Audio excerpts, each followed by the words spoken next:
नमस्कार। मेरा नाम जय कुमार है और आज हम जानेंगे छत्तीसगढ़ राज्य का जो इतिहास है उसके बारे में। हम लोग सब जानते हैं कि छत्तीसगढ़ कब अलग हुआ और अब उस पर किसका शासन है, लेकिन उसके इतिहास के बारे में प्रश्न पूछा जाता है और उसको कम जानते हैं। तो चलिए सिलसिलेवार ढंग से देखते हैं। 1918 और 1918 में पंडित सुंदरलाल शर्मा, जिसको छत्तीसगढ़ का गांधी भी कहते हैं, यही पंडित सुंदरलाल शर्मा जी जो हैं, पहली बार उन्होंने सपना देखा कि छत्तीसगढ़ राज्य एक अलग राज्य होना चाहिए। उस समय हमारा देश स्वतंत्र नहीं हुआ था, तो सुंदरलाल शर्मा जी को प्रथम स्वप्न दृष्टा कहते हैं छत्तीसगढ़ राज्य का। फिर आते हैं 1924 में वामन राव लाखे, वो पृथक छत्तीसगढ़ की मांग करने वाले पहले कहना चाहिए व्यक्ति हुए और रायपुर कांग्रेस कमेटी सभा में उन्होंने इसकी बात रखी। उस समय कांग्रेस आजकल के जैसे पार्टी राजनीतिक पार्टी नहीं थी, उस समय स्वतंत्रता आंदोलन का एक मंच था वह। फिर आते हैं, उसके बाद बहुत दिन बीत जाता है 1955, और 1955 में देखें तो डॉक्टर रामकृष्ण सिंह जो है उस समय रायपुर के विधायक रहते हैं, रायपुर विधानसभा क्षेत्र के, और उनके नेतृत्व में पृथक छत्तीसगढ़ की मांग की गई। और एक रोचक बात इसमें यह है कि रविशंकर शुक्ल जी ने इसका विरोध किया था कि छत्तीसगढ़ राज्य अलग नहीं होना चाहिए। और फिर 1956 में आते हैं, एक वर्ष बाद डॉक्टर खूबचंद और बैरिस्टर छेदीलाल द्वारा छत्तीसगढ़ महासभा का गठन किया गया और इसका मुख्य उद्देश्य राज्य पुनर्गठन पर छत्तीसगढ़ जो मध्य प्रदेश का हिस्सा बन गया था तथा बरार जो महाराष्ट्र में चला गया था, उसी को उस अपमान समझा गया। बरार जो है चला गया महाराष्ट्र में, उसको समझ रहे थे छत्तीसगढ़ में आना चाहिए, और खूबचंद बघेल द्वारा मंत्रिमंडल से त्याग पत्र दे दिया गया, ये ठीक नहीं हो रहा है करके। 1967 खूबचंद द्वारा कहना चाहिए कांग्रेस से त्यागपत्र और छत्तीसगढ़ मातृत्व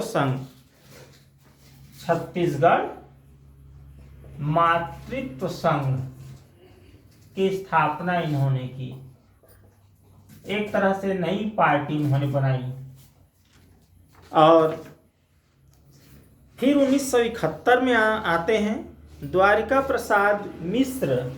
ये जो द्वारिका प्रसाद मिश्र जी हैं, ये कसडोल के विधायक थे और उन्होंने आंदोलन चलाया कि छत्तीसगढ़ राज्य अलग होना चाहिए। और उसके बाद 1971 में आते हैं द्वारिका प्रसाद मिश्र, और उसके बाद आते हैं द्वारिका प्रसाद मिश्र के बाद शंकर गुहा नियोगी 1975 से 1977। तो इनके द्वारा छत्तीसगढ़ मुक्ति मोर्चा की स्थापना करते हैं ये। और ये भी एक तरह से राजनीतिक पार्टी है, जिस आंदोलन तो करते ही हैं लेकिन राजनीतिक ढंग से आंदोलन करते हैं, तो राजनीतिक पार्टी बनाए। अब उसके बाद आते हैं हम लोग 1983 में, और 1983 में शंकर गुहा नियोगी द्वारा छत्तीसगढ़ संग्राम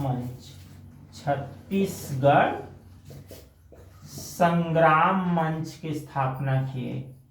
तो इस तरह से छत्तीसगढ़ राज्य के आंदोलन के लिए नया छत्तीसगढ़ राज्य बने, उसके लिए छत्तीसगढ़ मातृत्व संघ, छत्तीसगढ़ मुक्ति मोर्चा, छत्तीसगढ़ संग्राम मंच, 3 तरह के मंच या 3 तरह की पार्टी कहें वो बनाए गए। अब उसके बाद हम आते हैं 1983 में फिर एक बार पवन दीवान, और पवन दीवान ने छत्तीसगढ़ पार्टी की स्थापना की। कांग्रेस में थे और कांग्रेस से त्यागपत्र दिए, हटे, और उन्होंने छत्तीसगढ़ पार्टी की स्थापना की। और उसके बाद हम आते हैं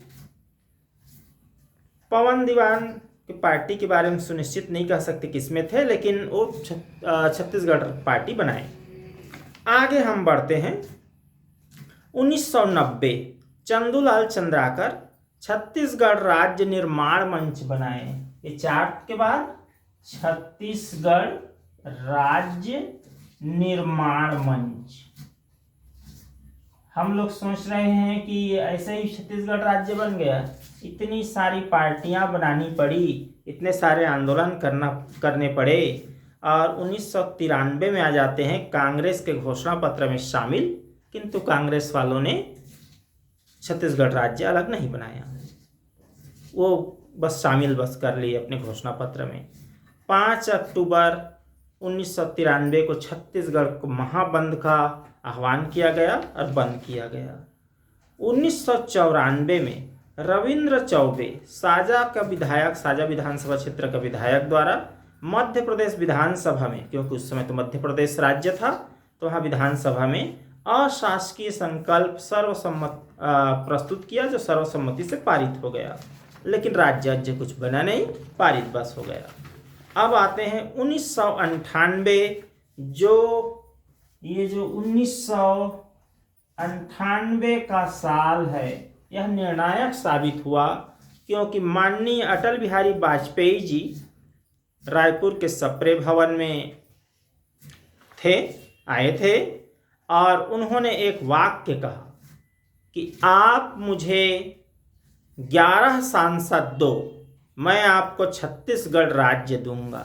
जिस प्रकार सुभाष चंद्र बोस जी ने तुम मुझे खून दो मैं तुम्हें आज़ादी दूंगा कहा था, उसी तर्ज पर कहा। उस समय छत्तीसगढ़ के क्षेत्र जितने में मांग कर रहे थे उसमें 11 सांसद आते थे, आज भी 11 सांसद ही आते हैं।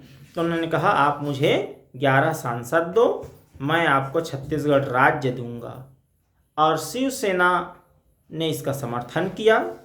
और 1999 में लोकसभा का चुनाव हुआ, और उसमें भाजपा जो है विजयी हुए। और फिर क्या है, 1 साल के उपरांत सन 2000 में 25 जुलाई को, अब इन तिथियों को हमको याद रखना है, क्योंकि यहाँ से प्रश्न बनते हैं प्रतियोगी परीक्षाओं में, तो इसलिए इनको मिटा दिया जाए। और कुछ तिथियों को, जो छत्तीसगढ़ बनने की जो प्रक्रिया है उनमें जो तिथियां आती हैं, उन तिथियों को ध्यान से समझते हैं, देखते हैं, जानते हैं। तो पहली बात वो जो है जानना है, और यह सन 2000 की बात है। सन 2000, और सन 2000 में 25 जुलाई, तो 25 जुलाई को क्या हुआ, 25 जुलाई को लोकसभा में छत्तीसगढ़ संशोधन विधेयक आया। फिर 31 जुलाई को क्या हुआ, 31 जुलाई को लोकसभा द्वारा ये जो बिल है छत्तीसगढ़ संशोधन विधेयक बिल, ये 31 जुलाई को पारित हो गया। अब उसके बाद आते हैं 3 अगस्त को राज्यसभा में प्रस्तुत किया जाता है। ये तो लोकसभा में प्रस्तुत किया गया था 25 जुलाई को, और 31 जुलाई को पास हो गया था। और ये राज्यसभा में प्रस्तुत किया गया 3 अगस्त को, और 6 से 9 अगस्त के बीच में है, वो पास हो जाता है राज्यसभा में। और उसके बाद आते हैं 28 अगस्त। 28 अगस्त को क्या होता है, राष्ट्रपति द्वारा इसको स्वीकार कर लिया जाता है और राष्ट्रपति, महामहिम राष्ट्रपति जी इस पर हस्ताक्षर कर देते हैं। एक महत्वपूर्ण प्रश्न बनता है कि कौन थे राष्ट्रपति उस समय?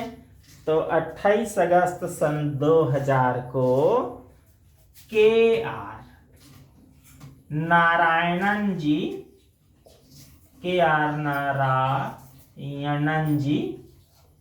राष्ट्रपति थे। और इसको कहते 44वें